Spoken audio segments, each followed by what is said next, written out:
Hi guys, this is Steph and Lisa. We are going to work with you today on talking about the new district grading criteria for the 21-22 school year, as well as what that will look like for you in grades 3 through 12 in your Power Teacher Pro grade book. So this recording today is for our grades 3 through 12. And we're going to provide you an update and take a look at some changes that have taken place. So let's get started with, on your screen, you'll notice that we've already logged into Rapid Identity, so you will need to log in there.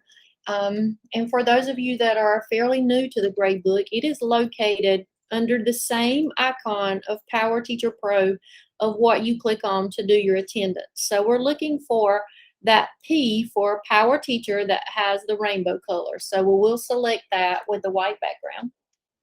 So as we select that, we are first going to take a look at a lower grades teacher's grade book, which technically will be most of the time self-contained, and they will be year-long courses, and then we'll transition over to the high school itself.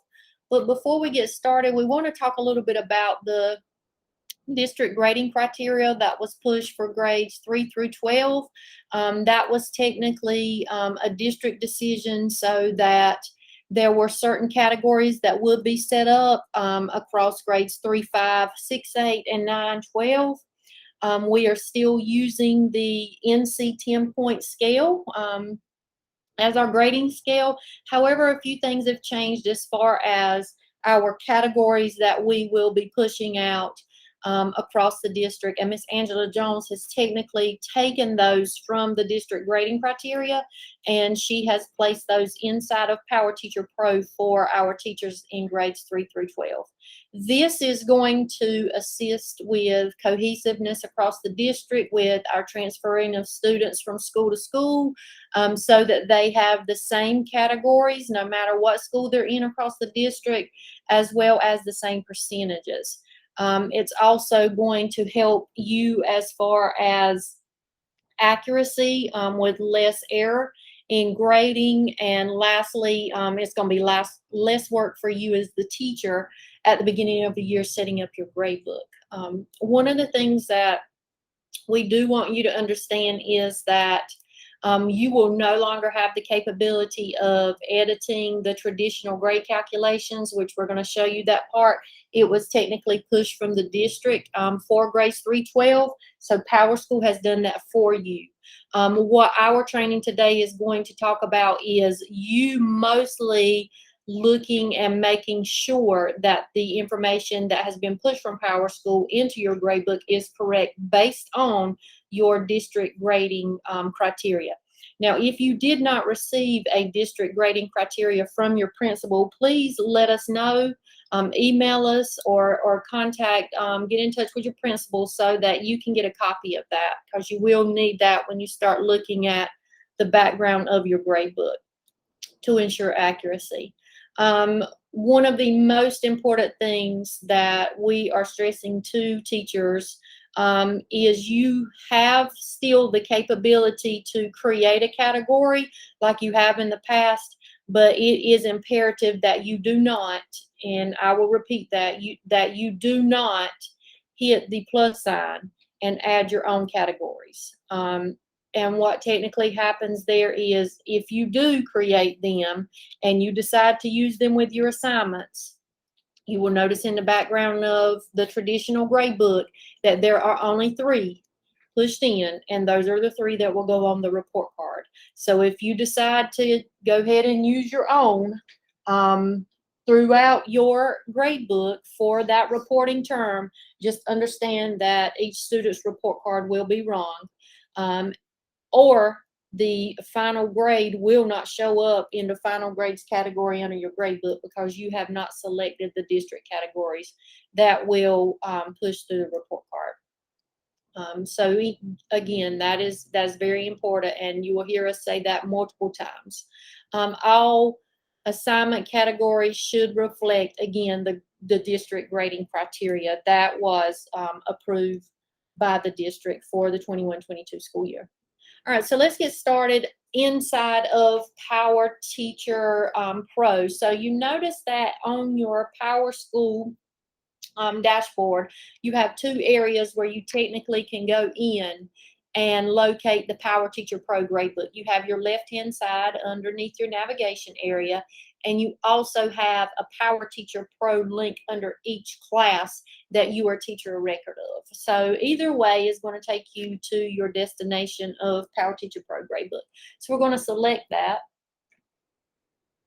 What happens whenever you reach this area inside of your Power Teacher Pro gradebook, it's going to take you to the area of assignments. Now, traditionally, our first thing would be to go up to the top where we have activity period homeroom and select the first class we give grades to. But at this point and here on out, you will not have to select that until later on when you're looking at traditional grade calculations. Your first area that you want to go to after you have a printout of your district grading criteria sitting in front of you is you want to go to A+ grading on the left-hand side. You're going to select that and you're going to choose categories. Now, in this area, I'll notice right off the bat that I have three actual categories that have a schoolhouse icon. Those represent that those were district created categories and those were pushed from Power School. I do notice that there are three for the 21-22 school year at the top that have been teacher created. How do I know that? Because they do not have the schoolhouse icon. Now, what you want to understand in this area is there will, for grades 3-8, only be three categories showing here, and they will all have a schoolhouse beside of them. For our grades 9-12, you will have an additional category here, so you'll have those three, plus you will have a final exam category there, which will also have a district house. So you will not even, for our high school teachers, have to create that final exam category. It's already pushed in from Power School. Now, if you have already gone in and started creating categories in this area, here is what we want you to do. You're going to have to make those inactive because they should not show or display on this area only the three assessments, participation, and daily activities for grades 3-8, and only assessments, participation, daily activities, and final exam for our high school 9-12. So in order to make the teacher made categories inactive, here is what you have to do. You have to click the pencil beside your first one, which here is homework. So we select the pencil. The first task that we have to do is from the status area where it says active, we want to make it inactive. Now, before we save here, we always want to go under the assignment defaults tab, and you want to make sure that it does not have a check by count in traditional final grade. If there is a check there, please take that off, and then you will save. You will notice that that category goes away because it is gone to the area for inactive, which means I will not have that as an option to select anymore. I need to do this for my next teacher created category, which was my test, quizzes, and projects. I'll go through that same process: status, inactive, assignment defaults, uncheck, count in, traditional final grade, and save. That will go away. Now, lastly, I have classwork 1, which was teacher created. I will do the same process: inactive, assignment defaults tab, uncheck, count in, traditional final grade, and save. So now the only categories that are populated on my screen are technically the ones that show the schoolhouse, which are the ones pulled from the district. If at any time you want to see your inactive categories, you can always go back to the upper right-hand corner that says show inactive. You'll put a check there and it will show the ones that are inactive. along with the ones that are active from the district. So we now currently have this set up correctly for this teacher. These are the only categories that should show again in this area. So this is right at this point. We're going to transition over now to the area on settings. We are going to select underneath settings, traditional grade calculations. In this area, you technically are not doing anything but looking at what has been pushed from PowerSchool to make sure that it is correct. The first thing that I want you to do when you get to this area is, I want you to click your drop down at the top, and you're going to select the first class that you give grades to. For this teacher, it's ELA grade 3. We will show you what a traditional year-long course looks like, as well as shift over to the high school so that you can see that as well. Now, for this particular course, we have a F1, S1, S2, and then our Q1, 2, 3, and 4.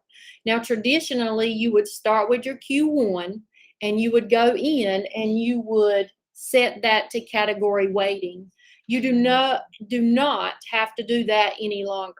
All you have to do is click your pencil beside each Q, which would be your Q1, your Q2, your Q3, and your Q4, and you have to check the type. The type should be category weighting for all three. You should see assessments, daily activities, and participation. You do not have the right to edit any of this. You should see the schoolhouse in this area as well.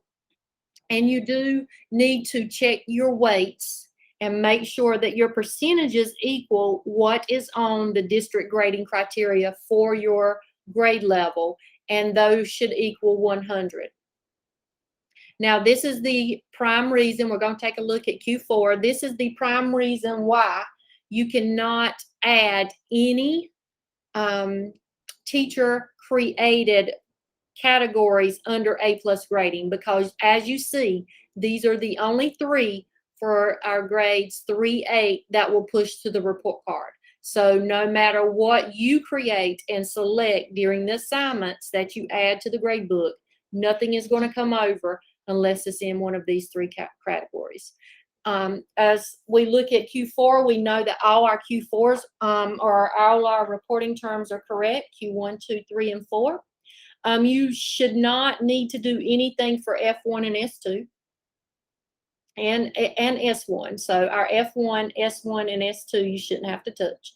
You want to check your Qs for each one of your classes. So at this point, you will click your drop down where it said English grade 3, and we're going to move to our next class, which would technically be our math course here in this area. So we select the math course, and we do the same thing for our Qs. We check Q1, we then check Q2, we check Q3, and Q4, and they should all be category weighting. They should have assessments, daily activities, participation. They should have the 45 for assessments, 35 for daily activities, and the participation is 20%. If you have one of your courses or any of your courses with any of those reporting terms, Q1, Q2, Q3, or Q4, that are actually wrong compared to what's on the district grading criteria, please notify us so that we can get those changes fixed in the background for you. Now, at this point, we are going to shift over. This teacher would technically continue through her science and her social studies. We are going to shift over now to our high school screen. So give us a second so that we can take a look at what it looks like on the high school side as far as those semester courses.